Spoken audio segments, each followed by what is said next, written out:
Before we dive into the operation of a DC motor, let's first take a basic overview of the motor's mechanical design to understand how everything is structured and connected. First, let's focus on the field frame, the stationary part of the motor whose primary purpose is to create a constant magnetic field. It mainly consists of a yoke and a set of stator poles, which are secured using bolts. The yoke is constructed as a solid piece using a high permeability magnetic material, such as cast or rolled steel. The yoke serves as a structural backbone that holds the stator poles firmly in place and withstands mechanical stresses during operation.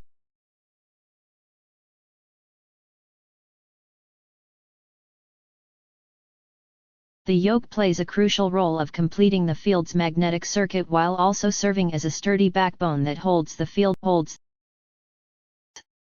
As seen here, the magnetic field flux flows through the yoke. The magnetic polarity of each pole is opposite its adjacent. The field pole iron is composed of two parts, the pole body and the pole shoe.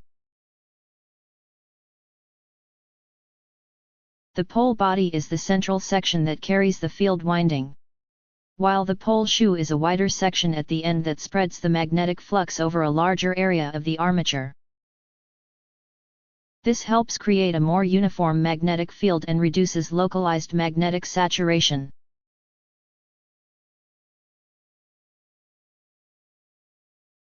One or more thin sheets called shims are placed between the pole body and the yoke to finely adjust the air gap between the stator and the armature, which is critical for proper symmetry within the motor housing. The shims for the main field poles are usually made from high permeability, ferrous magnetic material. Rather than being made from solid steel, the field poles are constructed from a stack of insulated laminations made of steel, with each sheet around 0.5 mm thick. This laminated structure minimizes eddy current losses and improves the motor's overall efficiency. On both sides of the laminated stack, thick steel plates are added for mechanical stability and the entire assembly is clamped tightly using rivets to hold everything in place. In modern machines, the pole body and pole shoe are manufactured as a single laminated unit. In contrast, older machines often featured a design where the yoke and pole body were cast together as a single piece, and a laminated pole shoe was attached separately.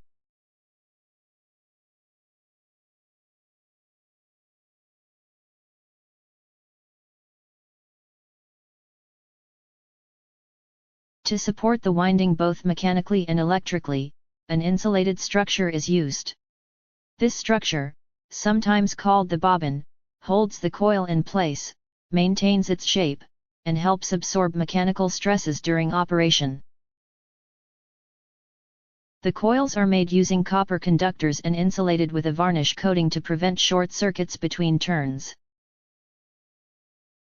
The number of turns, the thickness of the conductors, and the voltage range of the field winding are all carefully selected based on the motor's size, magnetic requirements, and intended application. These factors directly influence the strength of the magnetic field produced by each pole. The windings are tightly wrapped in layers of fiberglass or cotton tape and then impregnated with varnish or resin. This process prevents coil movement and protects against moisture, vibration, and electrical breakdown, while also enhancing their mechanical strength. The number of stator poles is a crucial design parameter in any DC machine. It directly influences other key components, such as the armature windings, commutator segments, and the number of brushes required.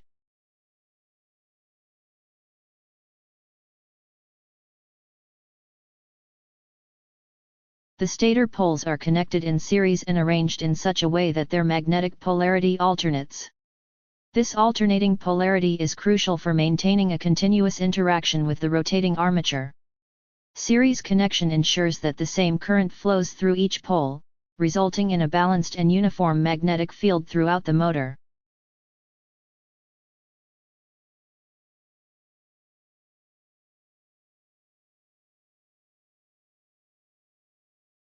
Dual voltage motors will have two circuits. Connection of the two circuits, either in series or parallel, depends on the voltage applied.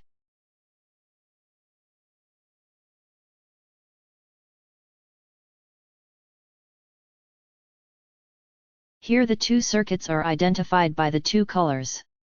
The red wiring is one circuit, and the black wiring is the other circuit. The two circuits are wired either in parallel for low voltage field supplies or in series for high voltage field supplies.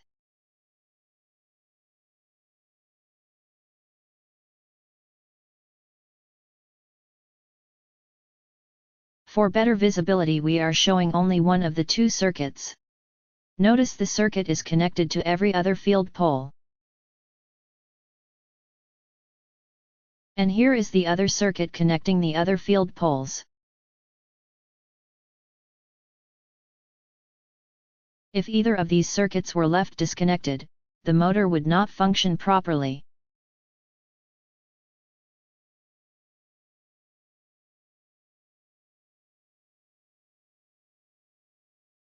Between the main poles are small auxiliary poles known as interpoles. There is an interpole for every field pole in a DC motor. Depending on the design, interpoles may be constructed from laminated sheets or as solid pieces. Their primary function is to improve commutation by counteracting the effects of armature reaction. Interpoles are also wound with conductors. But unlike the main field windings, they use thick conductor bars with very few turns, as they carry the full armature current.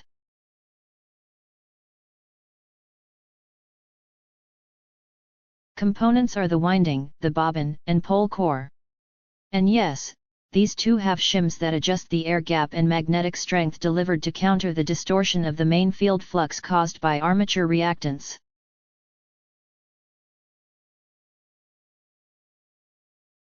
Unlike the main field windings, the interpole winding uses thick conductor bars with very few turns, as they carry the full armature current. Depending on the design, interpoles may be constructed from laminated sheets or as solid pieces.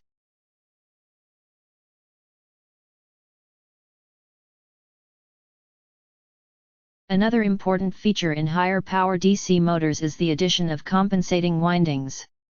These windings are embedded in axial slots cut into the pole shoes. Like interpole windings, they are made using thick conductors, as they also carry the full armature current.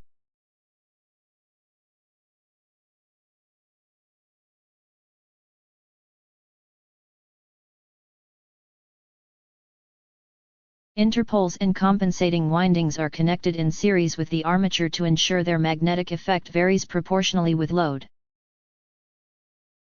Now let's begin our discussion on the rotating part of a DC motor.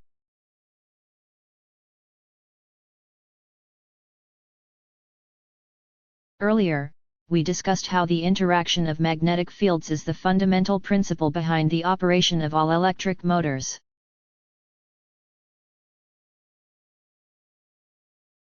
The field produces a magnetic field through its pole winding.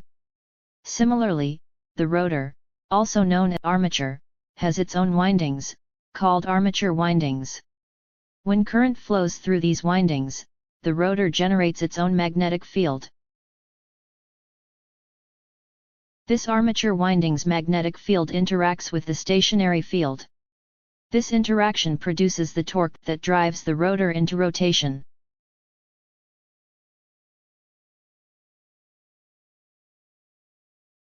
The main components of the armature are commutator, shaft, core, and winding. The shaft plays a crucial role in transmitting torque from the motor to the driven machine. A coupling key is used to securely connect the motor shaft to external mechanical systems. The shaft material is typically made of type of steel known for its high mechanical strength.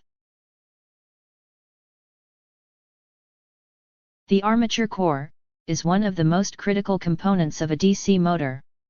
It has a low reluctance path for the stator magnetic field to interact with the armature coils. It is constructed from a stack of thin, insulated laminations, typically around 0.5 to 0.7 mm thick, made of high permeability magnetic material. These laminations are individually coated with varnish or another insulating material to minimize eddy current losses. By stacking them together, a core section is formed.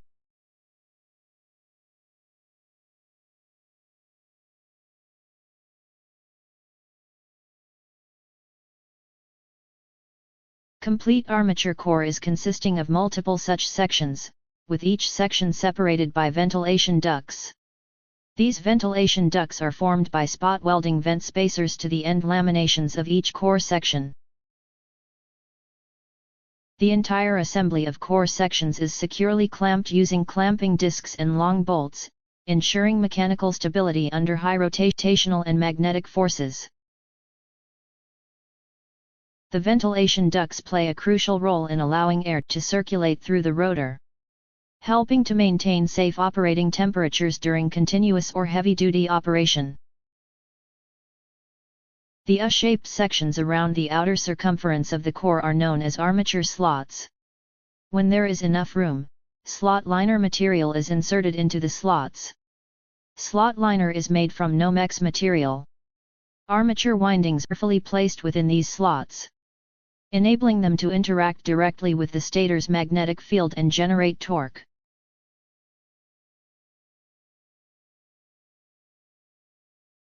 Based on how the coils are connected and arranged, DC motors primarily use two types of windings: lap winding and wave winding. The core concept behind both types is quite similar. Here we see a simplex lap winding. In a simplex lap winding, each coil is connected in series with the previous coil. Each coil has two sides. We will discuss more about different windings later.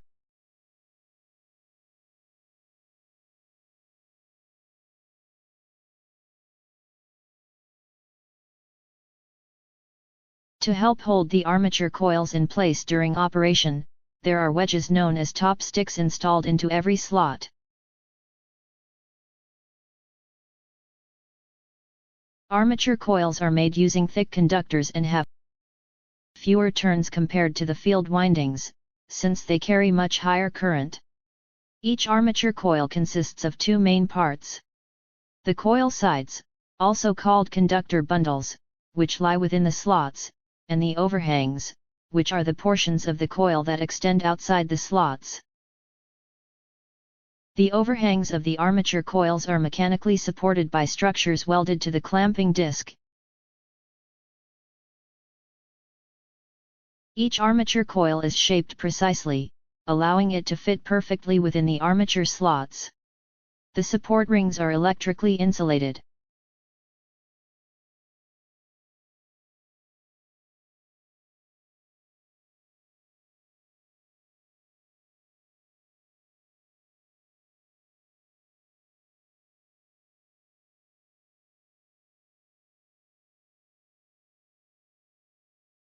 When current flows through an armature coil, the direction of current in the two coil sides is opposite.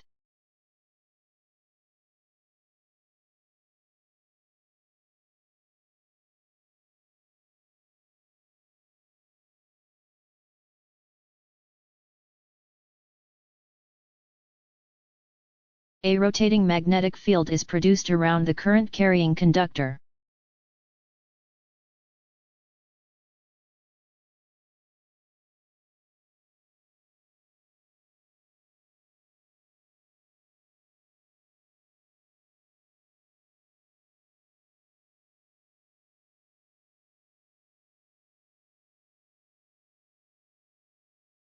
Each coil side acts as a current-carrying conductor placed in the magnetic field of the stator. Due to the interaction between the magnetic field of the stator and the magnetic field produced by the coil, a force is exerted on the conductor.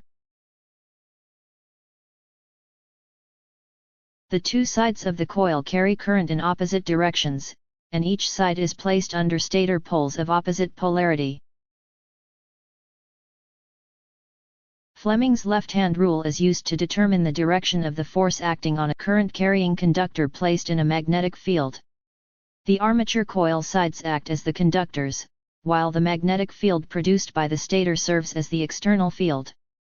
According to Fleming's left-hand rule, if you stretch the thumb, forefinger, and middle finger of your left hand at right angles to each other, pointing the finger in the direction of the external magnetic field, and the middle finger in the direction of current in the conductor, the thumb will indicate the direction of the force acting on the conductor.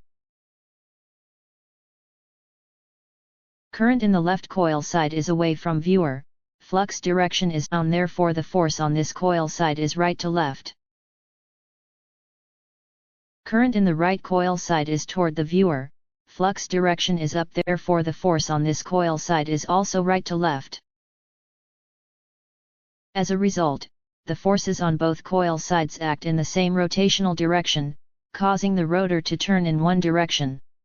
The direction of this force, hence the resulting torque, is determined using Fleming's left-hand rule. This rotational force is called torque. In a typical DC motor, one side of each coil lies in the lower half of a rotor slot, while the other side is placed in the upper half of a different slot. The arrangement of many such coils forms the complete rotor winding. Each rotor slot carries two coil sides belonging to two different coils. This configuration is known as a simplex, lap-wound, double-layer winding. This design reduces the total number of rotor slots required, allowing for a more compact rotor diameter. Here we see multiple conductors in parallel and insulated from each other. This approach helps minimize eddy current losses as the conductors move through the stator's magnetic field. Each conductor is coated with varnish for insulation, and all conductors are connected at both ends to function as a single electrical path. Most DC motors with 4 and more poles have an equalizer pack installed that assist with commutation. Some manufacturers combine the support ring with the equalizer pack. We will discuss equalizers and how they assist with commutation later. The multiple strands are connected together to form the simplex lap winding. This is same as single bar. The conductors are connected in series.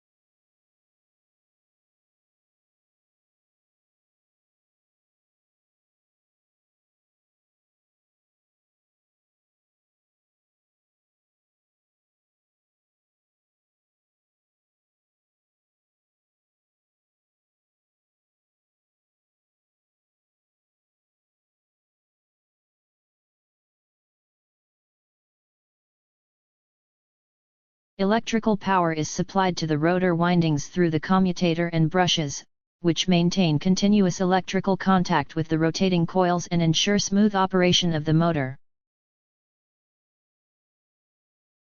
Since the rotor is a rotating part, electrical power cannot be supplied directly through fixed connections. To energize the rotor windings, a specialized component called the commutator is used. The commutator is made up of multiple thin copper sections, known as commutator segments. Commutator segments are typically made from high conductivity, hard-drawn copper to withstand the high current demands and the mechanical friction generated by the brushes during operation. Commutator segments are tightly clamped between two end discs, called V-rings. These segments are electrically insulated from each other and from the V-rings using high-quality insulating materials, such as mica sheets. This type of commutator is called a V-ring commutator. We will discuss other commutator types later. The total number of commutator segments depends on the number of armature slots and the type of winding used.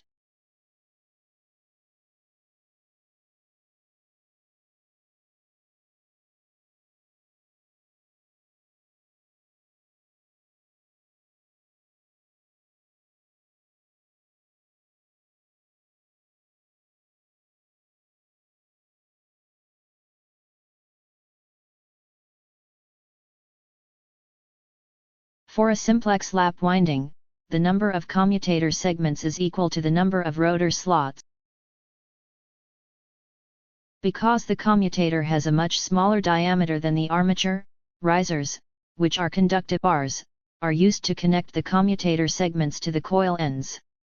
Risers are connected to the commutator segments and the ends of the armature coils using soldering or brazing or TIG welding, ensuring a secure and conductive joint.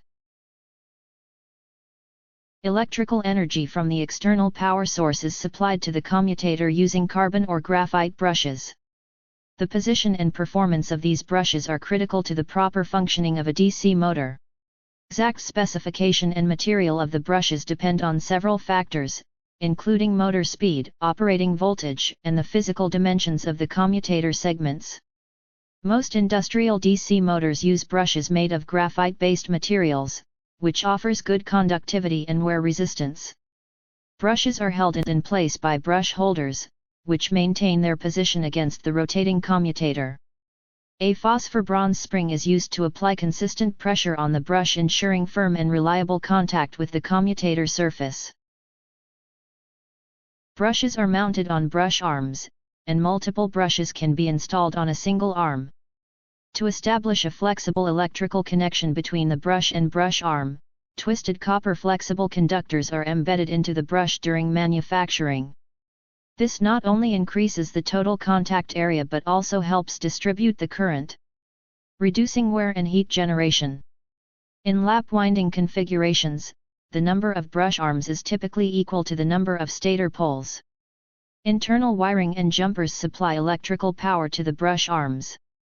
These brush arms are connected in such a way that their electrical polarity alternates, just like the alternating magnetic polarity of the stator poles. Electrical energy flows from the bus bars to the brush arms, then to the brushes, into the commutator segments, and finally reaches the armature coils via the risers. The entire brush assembly is mounted on a support disc, which serves as a stable mechanical base for the brush arms. Each brush arm is attached to this disc, using insulated bolts and pads to ensure electrical isolation from the disc. The support disc itself is rigidly bolted to the main frame, firmly securing the entire brush assembly in place.